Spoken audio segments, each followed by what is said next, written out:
This is the MARMOT Crane Creek, the 2- and 3-person freestanding tent that tries to split the difference between a tough car camping shelter and something I can actually carry on my back without hating life. My first impression was simple, sturdy, not fancy. It looks like a tent built to keep water out first and chase ounces second. And that vibe proved true once I started using it. The shape is a classic dome with a short brow pole that runs side to side and kicks the walls more upright. That little cross pole sounds minor, but it opens up shoulder room, so I'm not brushing mesh every time I sit up. The body is mostly no-seam mesh with fabric panels where you want privacy and splash protection. The fly is polyester with a PU coating and fully taped seams, and the floor is seam-taped too. In my hands, the fabrics feel more rugged than the wispy stuff on ultralight models. If you're new to tents, denier is a basic measure of fabric thickness. Higher numbers usually mean tougher, and the Crane Creek leans into durability.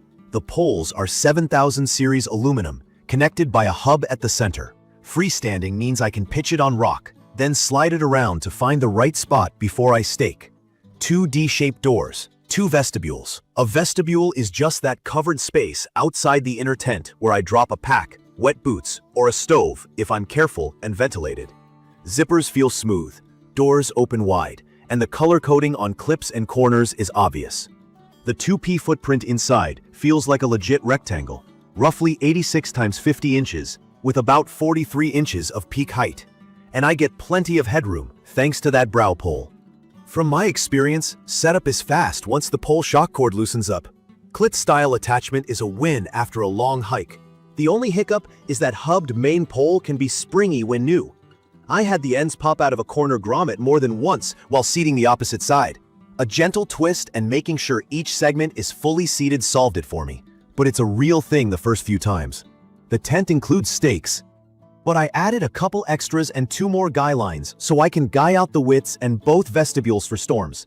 Weather is the headline. I've ridden out hours of hard rain, then a whole soggy weekend where my site turned into a shallow puddle. The floor stayed dry, seams didn't creep, and I didn't wake up in a sponge. That's the payoff of a seam-taped fly and floor with proper coatings.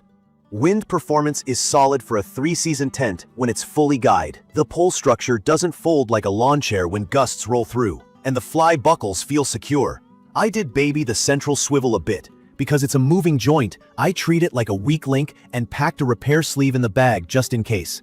Ventilation is the biggest quirk. With the fly on, you get 1 roof vent and the door openings to manage airflow. In cool, still humidity, condensation builds up. That's normal physics. Warm breath meets cold fly.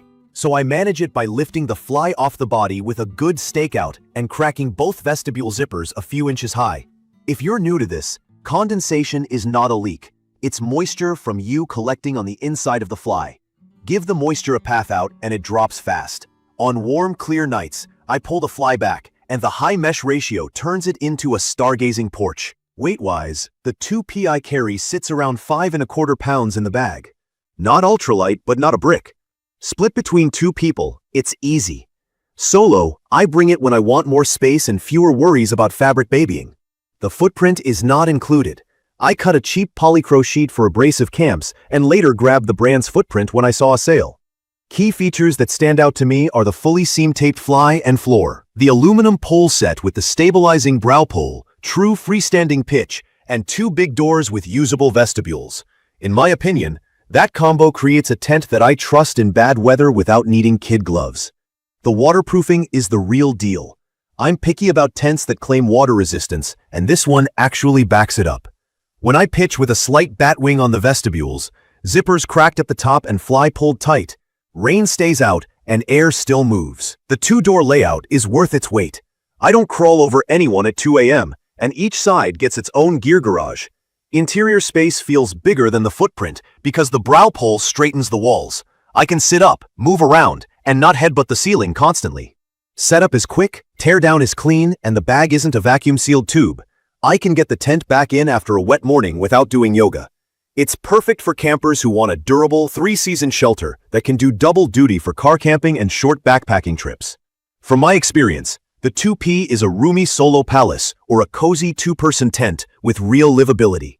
The 3P works best for 2 people plus a dog, or two who want generous elbow room and big vestibules.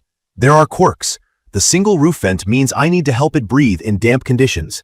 The hubbed pole needs a gentle hand until it breaks in. I also chose to add stakes and guy lines for true storm mode. None of these are deal breakers for me. They're just part of how I set it up for success. I'd recommend this for newer backpackers who value reliability over shaving every ounce, for weekend campers who might meet surprise storms, and for anyone who wants a tent they don't have to baby. If you're chasing ultralight miles, this isn't your tent. If you want a tent that still looks and performs right years later, this one makes sense. In conclusion, the Crane Creek leans on strength, weather protection, and simple usability. It's PFAS-free, pitches fast, stays dry, and has the right creature comforts: 2 doors, real vestibules, and honest headroom. The trade-off is weight and a bit of vent management. That balance is exactly why I keep reaching for it when the forecast looks iffy or the campsite is unknown. Key features deliver where it counts, and the rest is easy to work around. Check the comments of this video for a link to see the current pricing of the Crane Creek. Thank you for watching.